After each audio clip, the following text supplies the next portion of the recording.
Hi friends, welcome to the Baking Lab. I'm JennaCake, and today I'm going to be making soft pretzels.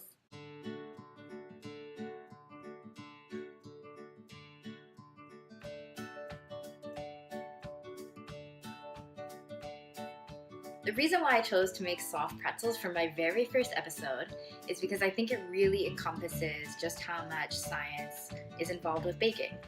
So the two scientific principles that are involved with pretzels that I'm going to explain today are yeast fermentation and Maillard reaction.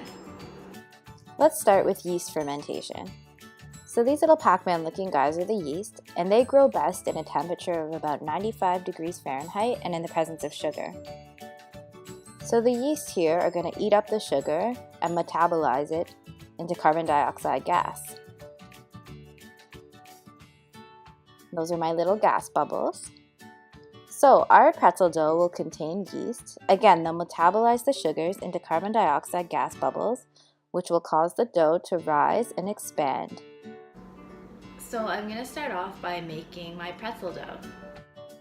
So here I have some active dry yeast. Now remember, we need to help our yeast grow, so I also have sugar and water, which is at 95 degrees Fahrenheit. Perfect recipe for happy yeast. So to my warm water, I've added the sugar and I'm just going to whisk that together. And we're going to create an environment for the yeast to be able to grow. So I'm adding the yeast in. And now I'm going to let it sit for about 5 minutes and just let the yeast activate. We'll know when it's ready when it starts to bubble and expand.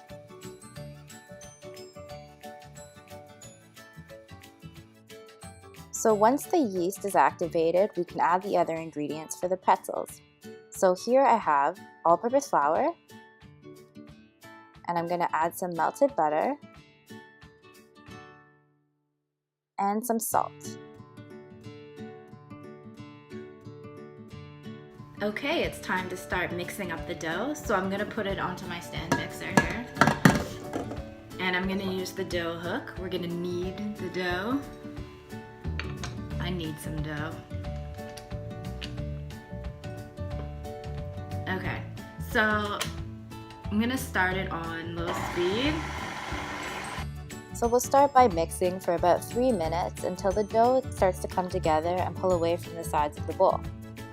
You might get a little impatient waiting, I understand. Then we'll mix it for another 5 to 7 minutes until it really starts to come together and develop an elastic type of texture. Okay, so it's done mixing now. You kind of know when it's done, when it's like very elasticy, nice like this. Ooh, that's good. Now it's time to let the dough rise. I'm not a very patient person, but you gotta be patient for this. So I'm just putting it into a bowl that I've lined with some oil, just so it doesn't stick.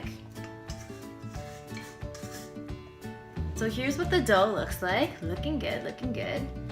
So now we're gonna let the yeast fermentation happen, and the dough is going to double in size, but it takes about an hour.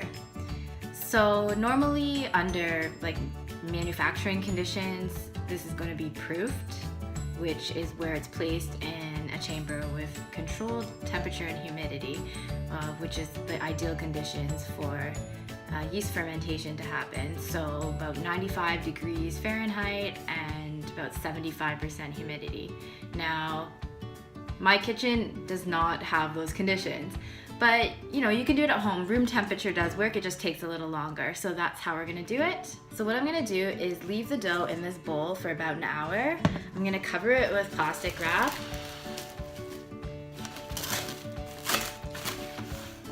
And we will just let it rise. So like I said, my kitchen isn't exactly a proofer box. It's not the ideal yeast fermentation environment, but you know, you can do a few things to make your kitchen a little warmer so that it helps the dough to rise. You can have some fun with it. So for me, it's not too hard because you just need to maybe place it near something hot. So if I just stand near it, that usually works. No? Other things I like to try are drop in fire dance moves and fire beats. Can someone drop a beat, please?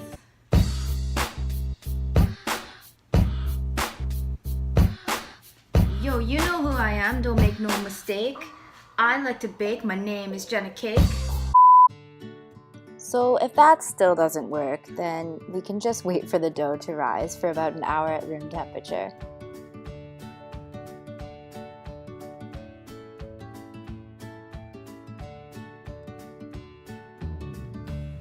Okay, the dough is ready now. So I waited, I was patient, I just went and crushed a couple episodes of Gossip Girl on Netflix, and now the dough is fermented.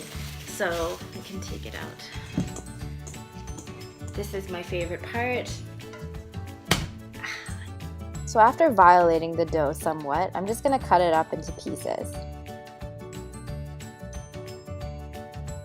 Now I'll roll it out into a long rope, and this is when I'm going to form it into the pretzel shape. Okay, what does a pretzel look like again? No, that doesn't seem right. No. That's better.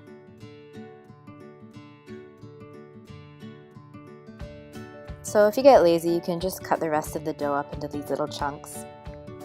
Let's take a moment to review the pH scale. So a pH above 7 is basic or alkaline, and below 7 is acidic, making 7 neutral. For example, baking soda is about a 9 on the pH scale, lemon juice is around 3, and milk, for example, is neutral. Now your Instagram picture of your pumpkin spice latte is somewhere above 14, not even on the scale. So now to the good stuff, Maillard reaction. So this is a chemical reaction that can happen in food when sugars and amino acids from proteins interact in the presence of heat. So when we heat our foods, we see browning in flavor. So some examples where we see this is when we roast coffee beans, when we sear meat, and of course, when we brown pretzels.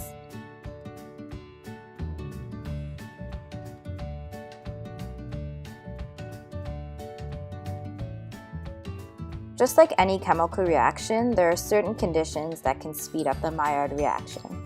So the one I'm going to talk about is increasing the pH. So a basic or alkaline pH can greatly increase the rate at which the Maillard reaction happens. So as I explained earlier, the Maillard reaction happens much more rapidly at an alkaline pH.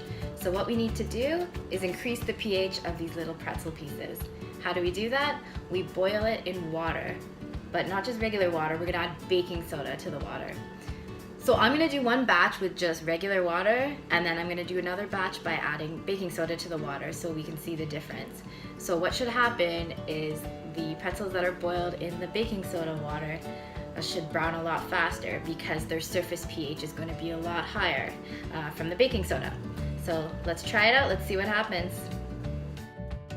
Here I've got just the regular boiling water. So I'll cook a few of the pretzels for about 30 seconds in the regular water. Now I'll add the baking soda to the water. And again, boil the pretzels for about 30 seconds in the baking soda water. So we know which is which. I've labeled the regular water ones no BS, which is also how I like to live my life. So I'm just going to sprinkle them with salt. And then they're going to go into the oven. I bake these for about 14 minutes. You can already see the difference. Whoa! Look at that. As you can see, huge difference. So just by increasing the surface pH of these pretzels, we are able to speed up the Maillard reaction, and look how much more quickly they browned than these ones. Same oven temperature, same amount of time, baked at the same time. Look at that. Science! Thank you for embarking on this wonderful pretzel adventure with me. I had a great time. You know, we encountered some twists along the way, but I had a great time. I hope you did too.